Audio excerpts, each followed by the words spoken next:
Good morning. My name is Sergeant Tarika Hooks. I work in the Office of the Medical Director as a Cardiac Arrest Performance Improvement Officer with DC Fire and EMS. Part of my job entails reviewing all of our cardiac arrests in addition to providing recommendations to my team on ways to improve patient outcomes. I am also responsible for promoting educational policies and practices that help to ensure continuous improvement in our patient outcomes. I am a sergeant paramedic and also happen to be a registered nurse. My career as an EMT began at age 19. My 10-year career with DC Fire and EMS includes 7 years as a firefighter paramedic, 3 years as now sergeant paramedic.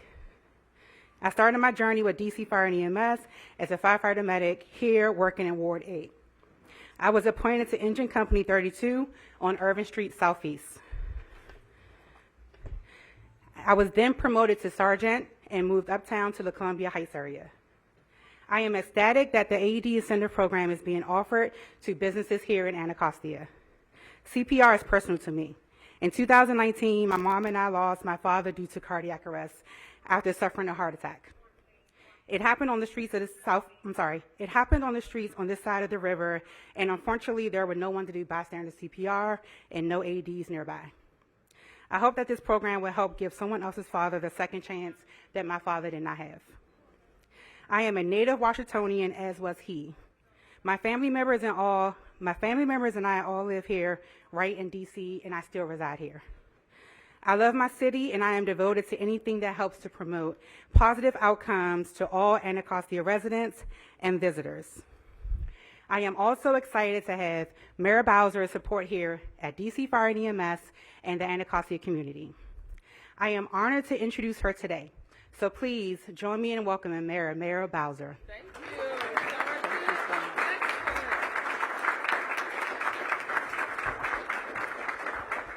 you. Let's give the sergeant, paramedic, nurse, native Washingtonian, Sergeant Hooks, another big round of applause.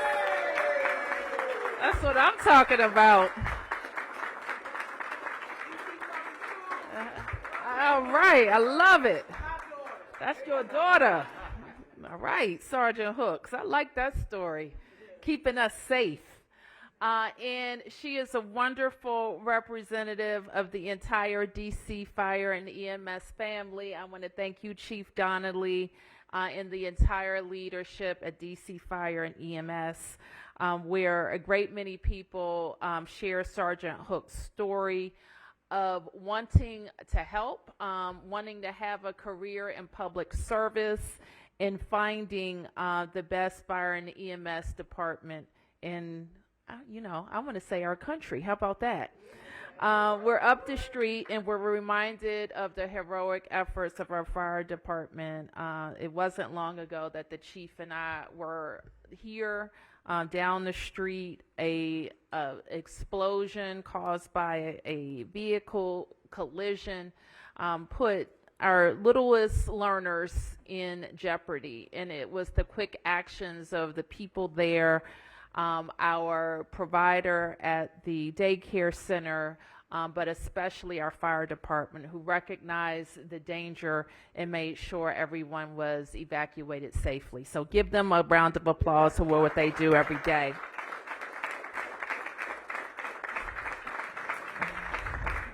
I also want to acknowledge Executive Director Christina Noel, who's behind me, I believe. There she is, who is the Executive Director of the Anacostia BID, the Business Improvement District. And Christina and her team bring a lot of energy and creativity to supporting business and economic activity here in Anacostia, with a special focus on the arts. And we're in this beautiful arts center in historic Anacostia. So let us get to the business at hand. Who's learned hands-on-heart CPR? Okay. They are out, our fire and EMS team like who hasn't learned hands on heart CPR? Because you're going to learn it today. It's real easy, but it is so impactful. So we know our teams are out. We set a goal early on in my tenure as mayor. I think we've surpassed it, where we were going to teach DC residents hands on hearts, as opposed to what when I was growing up, it was mouth to mouth, and so this is a different technique, but also an effective technique, and one that we have learned that people are more willing to administer. And you heard Sergeant Hooks talk about first responders are frequently a family member or a coworker or a passerby who is going to be the first person who recognizes that one of our neighbors is in trouble. And so their Hands on Hearts program has trained 103,000 people in Hands on Hearts CPR.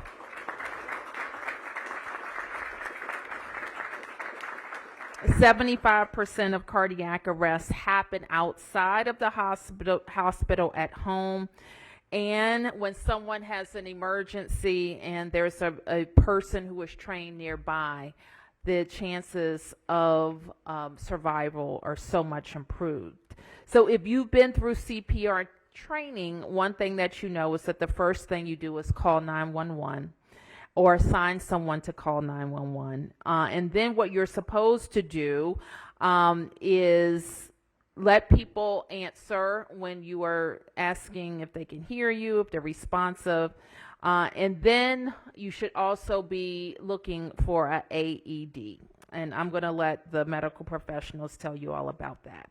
So we know that the sooner CPR is started, and once a person goes into cardiac arrest, the more likely we'll have a positive outcome.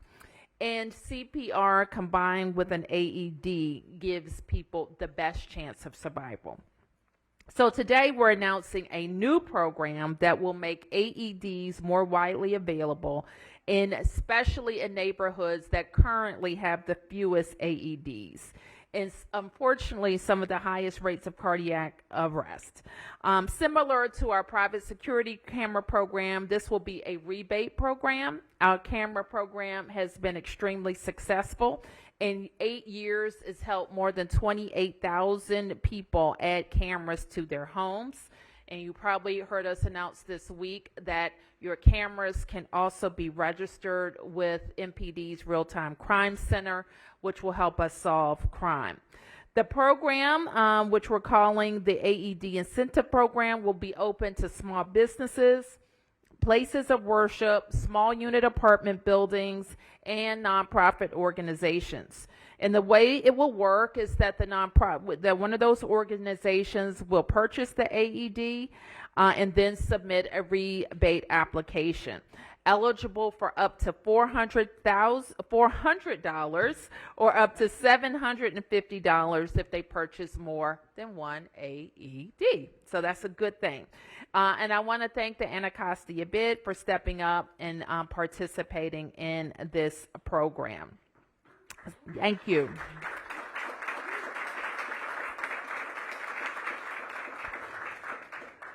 So we are in Ward 8, and we are with the Anacostia bid today because Ward 8 is one of our focus areas to get more AEDs in place. So please help us spread the word. We try to make these applications for rebates as easy as possible. Because just imagine if you are a church, for example, and you welcome dozens or hundreds of people to your congregations each week and sometimes several times a week, wouldn't you want the added security of knowing that you could help somebody who was experiencing cardiac arrest? And so I want everybody to kind of think about their gatherings and events and just adding that level of security to your organization and to your events. We were in Ward 8 just last week, and I hope if you haven't been able to see the progress that we have made around MLK and now Marion Berry Avenue, that you will take a look around, because the promised development that has been inspired by the tax increment financing is at work, and DC Health is now in the neighborhood, and we are very happy about that. And it is adding to what we're calling our healthcare corridor, including Whitman Walker, St. Elizabeth's, Advanced Technical Center that will add at Whitman Walker. And next year, GW Health will open at Cedar Hill Regional Medical Center. So finally, let me say, and this may be Chief Donnelly's favorite part of my remarks, where I'm highlighting, and the Chief will be out in the community and talking to members of the council about my FY25 budget proposal that includes very significant investments in fire and EMS. First of all, $157 million to purchase new ambulances, ladder trucks, a new fire boat, and other critical life-saving apparatus. That's good news.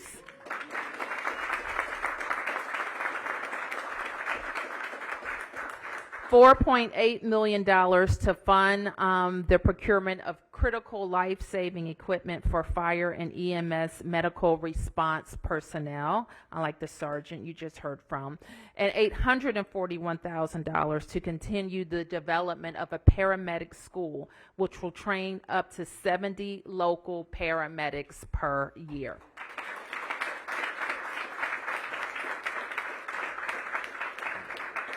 So we are incredibly proud of our department and all of our public safety officials, from our staff who are at the other end of 911 calls and are getting those calls out so our residents have the right care at the right time. And we're going to be even more grateful for more partner organizations to get this AED technology in their location. So with that, let me turn to Dr. Robert Holman, who is our medical director at Fire and EMS.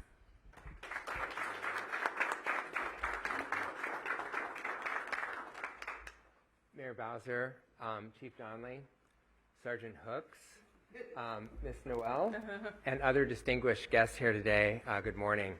And thank you, Sergeant Hooks, for bravely sharing your family experience and really illustrating exactly why we need to improve our community response to cardiac arrest.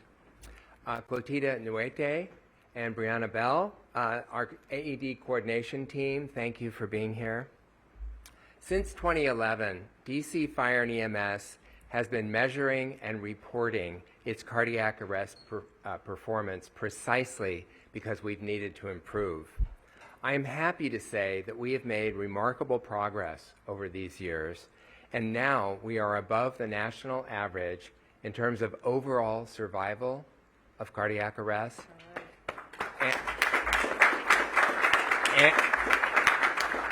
And in two other categories, namely, number one, when there's a cardiac arrest that is witnessed and that patient is found to be in a shockable rhythm, meaning that the AED can actually reverse that and restore that patient's pulse.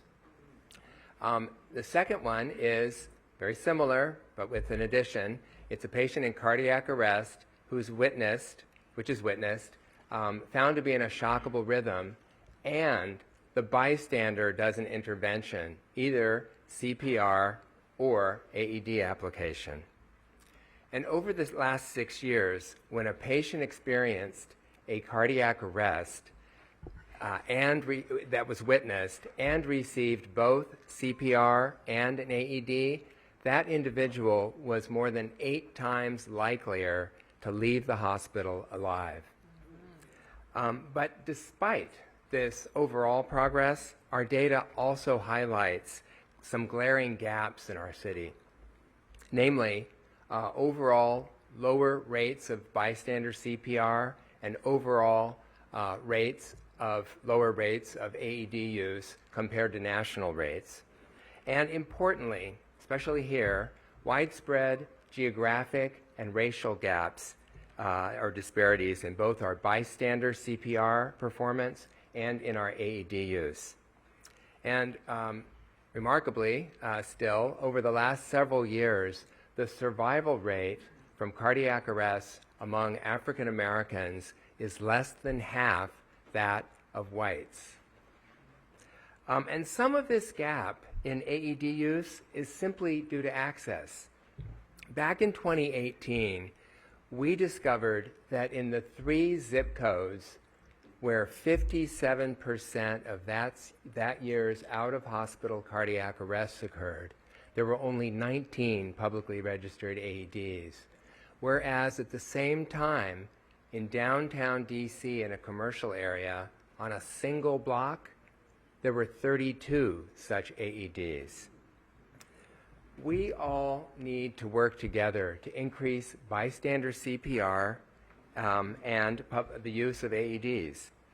Mayor Bowser, your AED incentive program is going to improve public access to these AEDs where they matter most, helping to address some of these glaring geographic and racial gaps.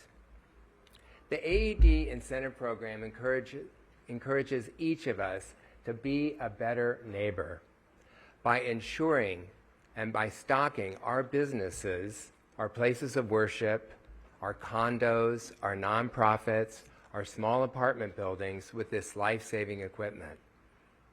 We are also empowering those same entities to establish a cardiac emergency response plan, or a CERP, C-E-R-P, which is a written document that outlines the step-by-step plan of what needs to happen and who needs to do what in the event of a cardiac emergency.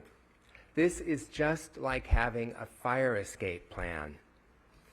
The CERP template is available today on the AED incentive plan page at the DC Fire and EMS website.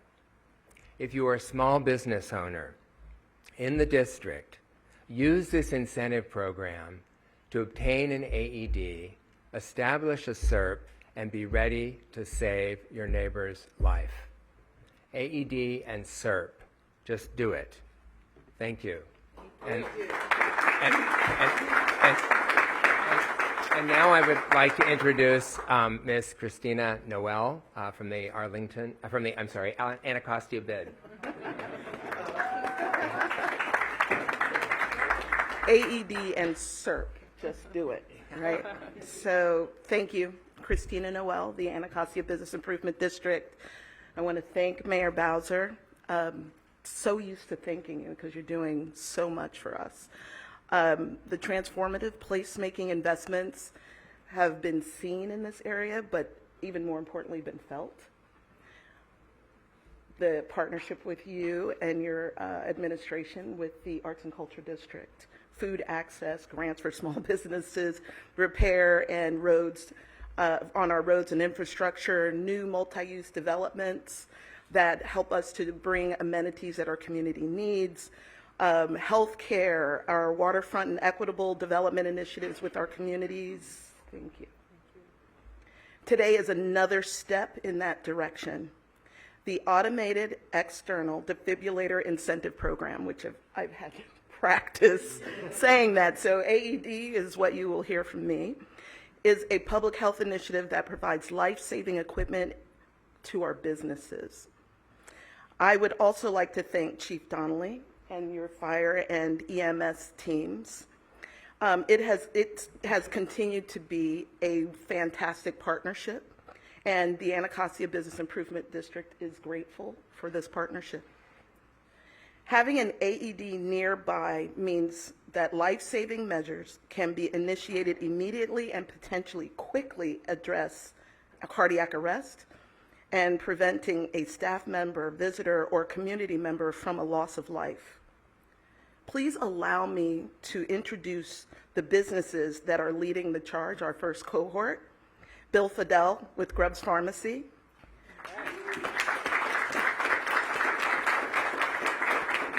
Thank you, Bill. Wanda Henderson with Wanda's on MLK. and Jessica Randolph, Anacostia Art Center, and where we are today. As a business improvement district, we are charged with creating and maintaining vibrant, thriving commercial corridors with clean and safe at our core. The path to living up to this can take many different forms. We believe that it is incumbent upon us to take an integrative approach to supporting our businesses in their efforts to be good neighbors and partners with our community and visitors. Thank you all so much. Thank you. Oh,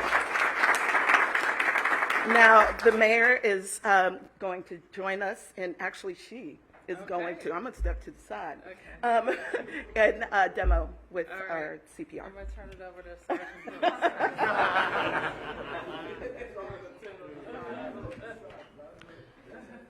So there are 4 basic things we teach our community to do before starting hands-only CPR, and it's called the 4 C's. It stands for check, check, call, compress. You're checking the scene for safety to make sure you're safe to go and help. And then you're going to check the person for responsiveness, make sure they're just not sleeping.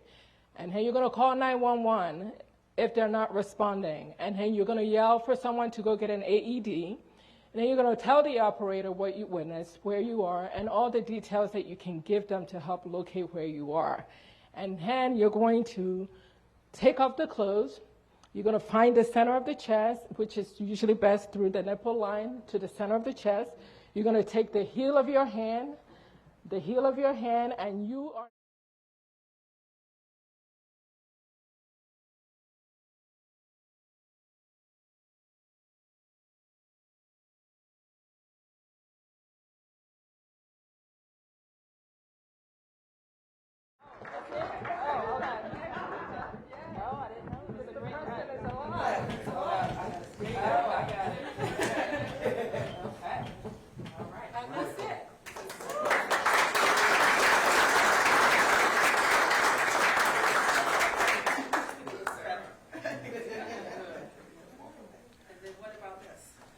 So the AED, and this is a demo.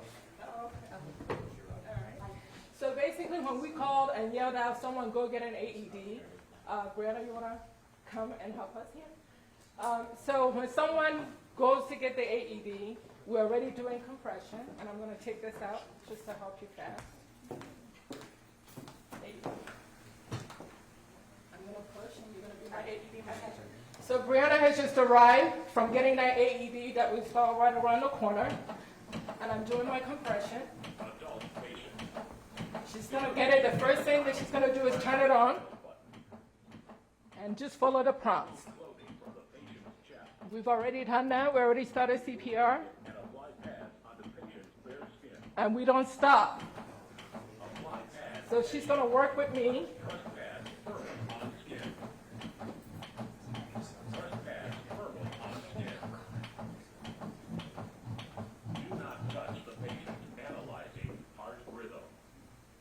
So now the machine is going to analyze and let us know what's going to happen next.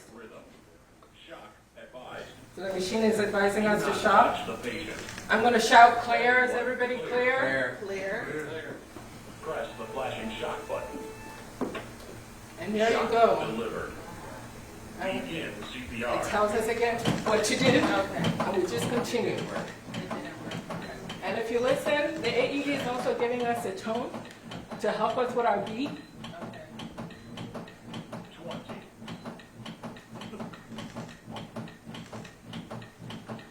30. Give 2 breath.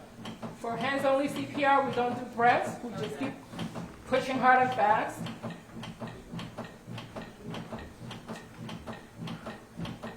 10.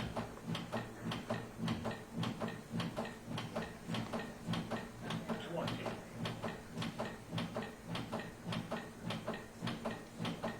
30. Give 2 breath. We don't get breaths.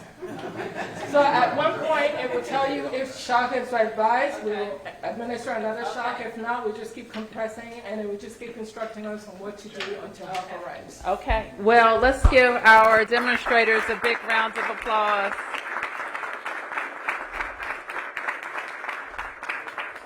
I think it was very helpful to see the prompts and how easy it is, how compact it is. I think this is a typical case that they come in.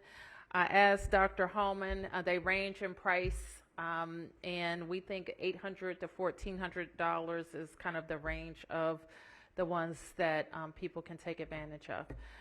And the rebate, as I mentioned, would be $400 or $750 if you had multiple units. Okay, with that, we'll take a few questions. Any questions?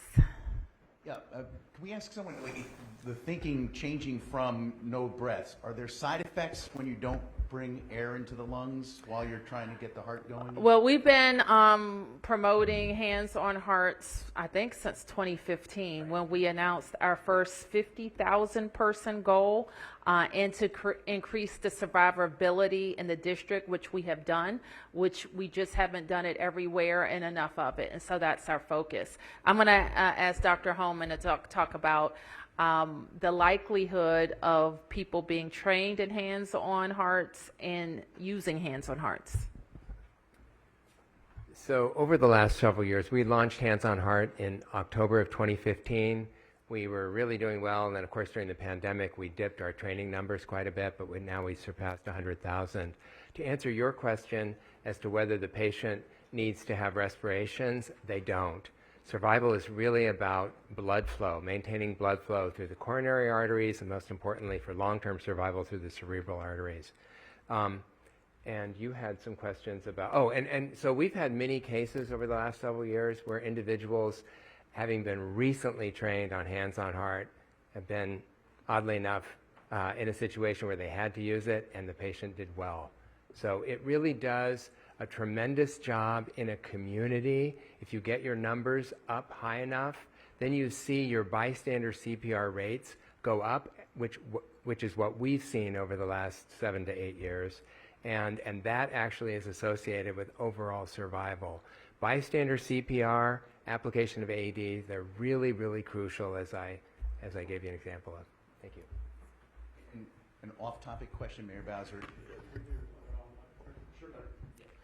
I think there were 3 zip codes you mentioned that were talking about the disparities of how many AEDs to the percentage of people who survived. What were those zip codes, and how will this program help? You mentioned, obviously, we're here in Anacostia, I guess one of those places. So the zip codes in 2018, where there were 57% of our out-of-hospital cardiac arrests and yet only 19 publicly registered AEDs, were 20019, 20020, and 20032.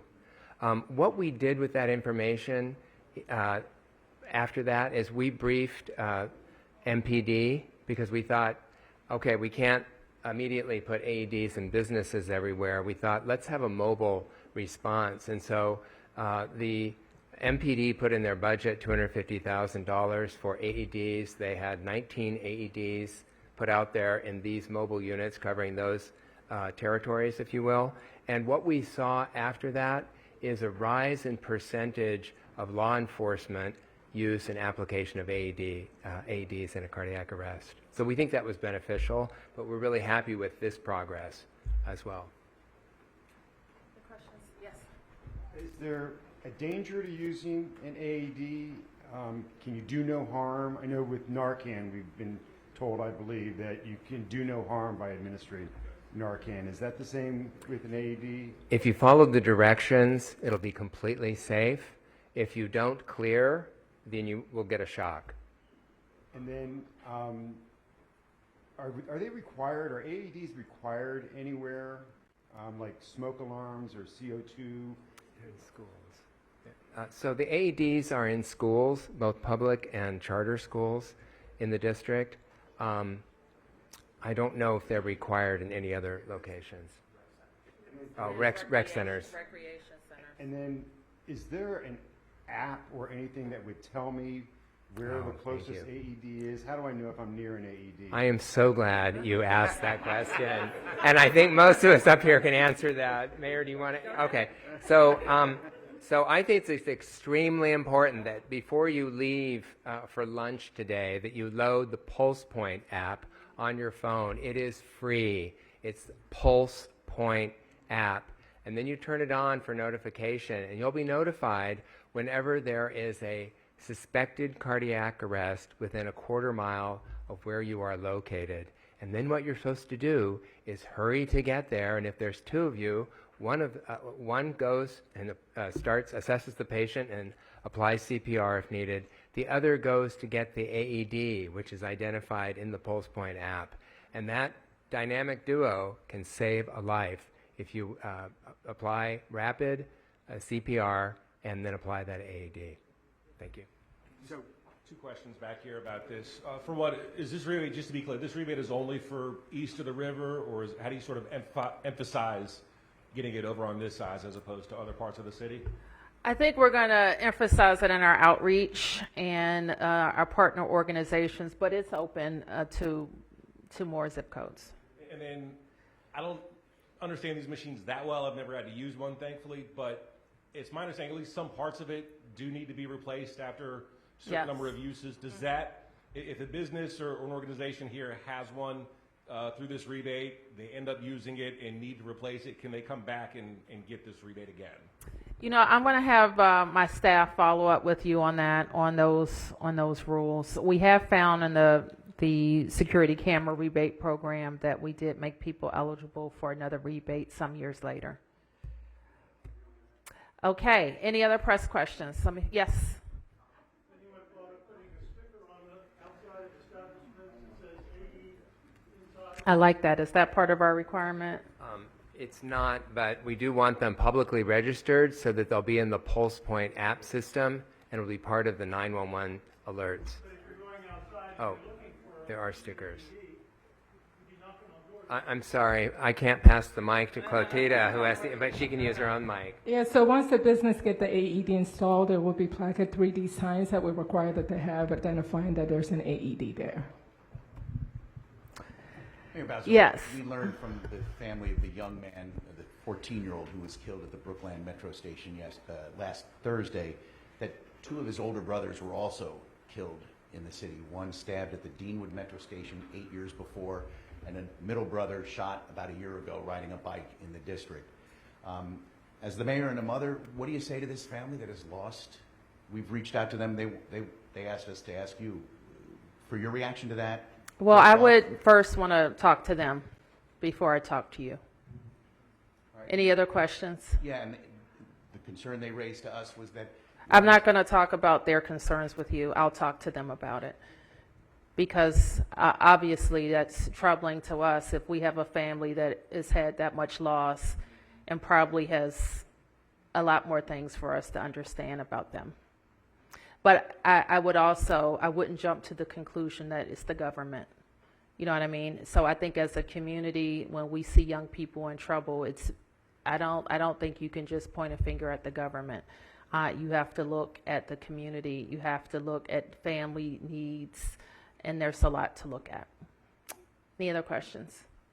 Yep. The proposed cuts in your budget to the impacting the circulator, is there, can you just kind of, I guess, expand a little bit on what's not working or why you think? So let me kind of redefine your vocabulary, and it's not just yours. I'm not picking on you, because I've heard over the last several days that people say you cut the budget.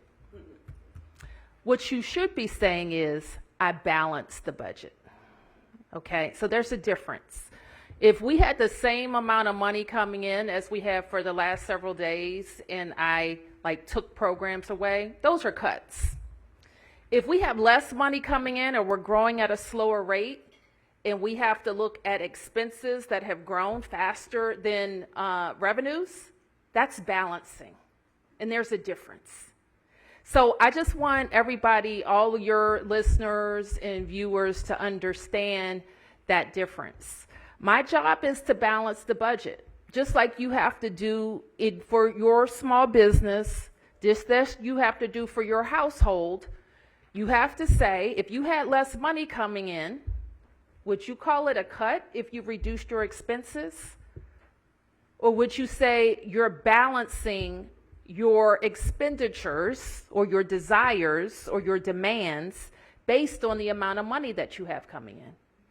That's called balancing, and that's my job.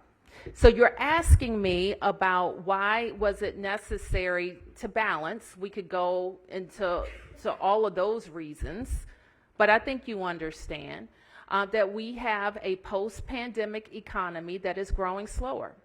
Where we used to grow at 6%, as long as I've been mayor and before I was mayor, about 6% growth. A lot of revenues coming in. And when that growth slows and expenses go up due to inflation, due to higher cost, we have to rebalance. So we have a couple of choices, just like you would do in your household or in your business. You can go get more money. And unfortunately, we've had to ask our businesses and residents for more money to help meet those expenses. But still, it wasn't enough to balance. Or we asked for a reasonable amount of money that we don't believe is going to impact our economy, our job growth, attracting businesses, attracting workers, or attracting events. We think that we have asked for the most that we should ask for. And then, if we still don't have enough to meet these growing costs, we have to cut, in your words, programs to help balance. And that's what we've done. So you specifically asked about the DC Circulator, which I told the community and the council last year. This was a program that wasn't rebounding from the pandemic. How many people have seen a bus, a DC Circulator with 1 or 2 people on it? It's not rebounding. The ridership doesn't justify the cost. And so this year, we took to the council that, last year we thought it would be 3 routes or 2 routes, and this year it's all the routes. So in addition to the operating expenses, they have a lot of capital expenses that keep going up because the fleet is now older, and the needs that we would have are only going to grow in terms of building a facility. So it is our decision to advance to the council investments in Metro that will get us better bus service more efficiently than running a system that we loved for many years and it served us well when it was really focused on its original mission. And its original mission was to serve the immediate downtown and mall area. But when it became duplicative of Metro is when we have to make the decision with limited tax dollars to do what is the most efficient and gets us to better service. So we have in my budget proposal to the council a focus on Metro and moving away from a smaller system. Any other questions? Yes. Good morning, Yep. Madam Mayor. Thank you for all of what you do. This is Reverend Anthony Motley, East of the River Clergy, and also the Public Safety Consortium. Thank you for everything. Yeah. I have a question to the chief. Sure. Chief, the mayor mentioned that you're going to do a paramedic school. Is that a standing school or just a certificate program? And then I have a question to the mayor. Okay, so real quick, the paramedic school is we are working to develop a partnership with one of the local universities where we're going to deliver that. Because it'll be with the university, it's a combination of a certificate and something somebody earns college credits for. It starts at an EMT level and goes through paramedic. A paramedic degree is about like an AA degree, but you can earn it as a certificate as well. So there'll be both options there. The idea is that this is a program not only for the needs of the fire department, but EMTs and paramedics are needed throughout our community to help provide health care. And we want to educate citizens and provide the same opportunity that every other state has. So we don't currently have one, and we're looking to establish one. I think we're moving down a good path. We have three paramedic students standing behind me that are going to enroll in a program at GW here that is part of this, that they have going as a pilot. So I'm really proud of them for stepping up. There will be about 20 students in our next cohort. But this is something we're moving forward on and meeting the needs of the city not only lifting the fire department, but lifting the community. All right, And thank the you. other, Madam Mayor, Yep. a question. Some of my friends who are in DC have a concern, and we talked to the president, we talked to the vice president, we talked to Congress about the ceasefire. Can you address the ceasefire in the Middle East as well as Haiti? We need to deal with the issue. And we have a lot of friends in Haiti that's from Haiti that are here, and wanted to know what you think about those things as well. Well, thank you for that question. And you know, you hired me to work on DC issues, and I work on those. But I get your question because I think people are hurting when we see our fellow human beings hurting. And my personal view is that the war in the Middle East is painful to watch. I think our president who has the most information, is navigating this in the best way that he knows how, and I trust his judgment on it. I personally believe that we need a ceasefire and that we need the hostages released. I hurt for both sides. But more than that, for a lasting peace, we need the Jewish people to have a state, and we need the Palestinian people to have a state. Now, I'm speaking to you outside of what DC residents have hired me to do, because I don't do international affairs. But I'm a human being. I'm a student of history, and I know that we need lasting peace in this region. It's important for the world. Thank you, everybody.